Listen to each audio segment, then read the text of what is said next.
हिंदी दिवस श्राद्ध पक्ष में ही मनता है। पूरे संसार में एकमात्र ये देश ऐसा है जो अपनी भाषा का दिन मनाता है। कभी इंग्लैंड वालों ने अंग्रेजी दिवस नहीं मनाया, रूस वालों ने रूसी दिवस नहीं मनाया अपनी भाषा का। ये हमारा दुर्भाग्य है कि हम इसका एक दिवस मनाते हैं, जबकि हर दिन हिंदी का होना चाहिए। वो सबसे बड़ी एक पीड़ा है जो खटकती हम सबको, और मैं हर जगह एक ही बात कहता हूँ हिंदी के लिए। पूछता हूँ IIT के बच्चों से, वो हमसे पूछते हैं क्यों पढ़े हिंदी, पेट तो अंग्रेजी भरती है। वाजिब सवाल है बच्चों का, पर मैं एक ही बात कहता हूँ, मैं इसलिए पढ़ लेना बेटे। मैं मानता हूँ अंग्रेजी तुम्हें कार देती है, पर हिंदी तुम्हें संस्कार देती है। सही बात। ये संस्कार की भाषा है। क्या बात है, बहुत जो हमें परिवार से जोड़े, इससे बड़ी कोई बात नहीं। और मैं आज भी कहता हूँ इस मुल्क में हम संपत्ति के पहाड़ इकट्ठा कर लें, इस मुल्क में संपत्ति नष्ट भी हो जाए, संस्कृति बच जाए, तो भी हम खड़े रह सकते हैं स्वाभिमान से। लेकिन अगर इस मुल्क में संस्कृति खत्म हो गई और सिर्फ संपत्ति बची, तो पति पत्नी ऐसे रहेंगे जैसे ताजमहल में दो कमरे रहा करते। क्या बात है। तो भाषा को बचना जरूरी है। और अभी हिंदी का संकट नहीं है, हिंदी लिपि को संकट है। आज पूरे मोबाइल पर देख लीजिए, हिंदी जो है रोमन भाषा में लिखी जा रही। बड़े बड़े कलाकार मैं देखता हूँ सब रोमन में हिंदी का उपयोग कर रहे हैं। जब लिपि ही नहीं बचेगी तो हिंदी कहाँ से बचेगी।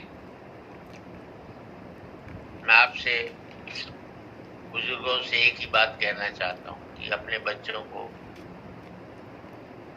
महेश चंद जी जानते हैं, एक से एक बड़ा साहित्यकार, कोई भी कार्ड छपवाता है ब्याह शादी का, वो अंग्रेजी में छपवाता है। ये जो हीन भावना हमारी हिंदी के प्रति हो गई है, वो नष्ट होनी चाहिए। स्वाभिमान अपना जिंदा रहना चाहिए। सही बात। जो फिलीपींस से या कहीं विदेश से जुड़े हुए लोग हैं, यहाँ पर जुड़े हुए हैं, उनसे एक ही बात कहना चाहता हूँ, आप भारत में गलती करते थे तो आप बदनाम होते, विदेश में गलती करोगे तो भारत बदनाम होगा। तुम्हें अपने आप को बदनाम करने का हक बनता है, लेकिन देश को बदनाम करने का हक किसी ने नहीं दिया। विदेशों में आप लोग भारत का नाम ऊंचा कर रहे हैं, एक बहुत बड़ी बात है। हिंदी भुनाने की चीज नहीं है, निभाने की चीज है। हम सब अब अब हिंदी को बढ़ाने की बात छोड़ो। अच्छा, जितने भी राजनेता, मैं उनसे एक बात कहता हूँ, अधिकांश लोग मैं देखता हूँ पार्लियामेंट में अंग्रेजी भाषा बोलते हैं। मैं उनसे कहता हूँ बिल्कुल बोलो, लेकिन जब वोट मांगने जाते हो तब हिंदी का क्यों उपयोग करते हो? हिंदी सदा दयनीय भाषा रही है, आप लोगों ने दयनीय भाषा बना दी। आइए हम सब मिलकर इसको दयनीय भाषा बनाएं। इसने जिंदगी भर हमें कुछ दिया ही है और हमसे कुछ लिया नहीं। हम परोपकारी इस भाषा का। इसने आज तक कितने ही सालों की गुलामी रही। इस भाषा ही नहीं, मेरा सारी भारतीय भाषाओं ने हमें भारतीयता से जोड़े रखा। ये इन भाषाओं का हमारे प्रति एक एहसान है। मैं 4 पंक्ति सुना देता हूँ और यही कहना चाहता हूँ कि अच्छा लिखो कहना ही आसान है, पर क्या तुम्हें इसका भान है कि अच्छा लिखने से आदमी अच्छा बिकता नहीं है। फिर अच्छा भी लिखूं तो अच्छे लोगों के लिए तो लिखा जाए। तुमने सीख तो दे दी, पर भाई इधर आओ, कुछ 8-10 अच्छे लोगों के नाम तो गिनवाओ। यार तुलसीदास तो मैं भी बन सकता हूँ, पर किसी राम को तो लिख कर क्या हो। वाह क्या बात। और एक 4 पंक्ति देना चाहता हूँ, हास्य की है। तुलसीदास जी की एक चौपाई ने बड़ा दुख दिया हमें। ढोल गंवार शूद्र पशु नारी, महिलाओं को बड़ा परेशान किया, लेकिन मैंने इसका जवाब दिया है।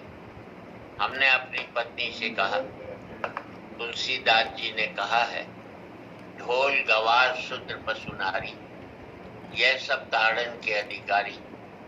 इसका अर्थ समझती है, समझाएं।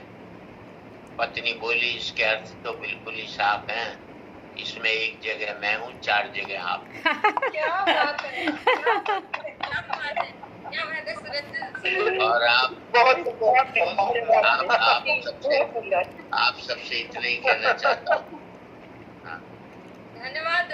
सबसे पहले हमारा देश है, और आखिर में आप सबसे यही कहना चाहता हूँ कि आज एक बार कहें, आखिरी बार कहें, क्या पता तुम न रहो, क्या पता हम न रहें।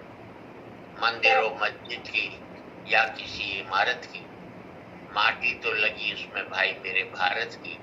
लहू था हिंदू का, अच्छा सर मिटा रहा, मरा मुसलमान तो राम कब जिंदा रहा। बिखरे बिखरे है तभी, आओ मिलजुल कर रहे, क्या पता तुम न रहो, क्या पता हम न रहे। वाह क्या बात क्या बात। आपके प्रति आभार व्यक्त करता हूँ।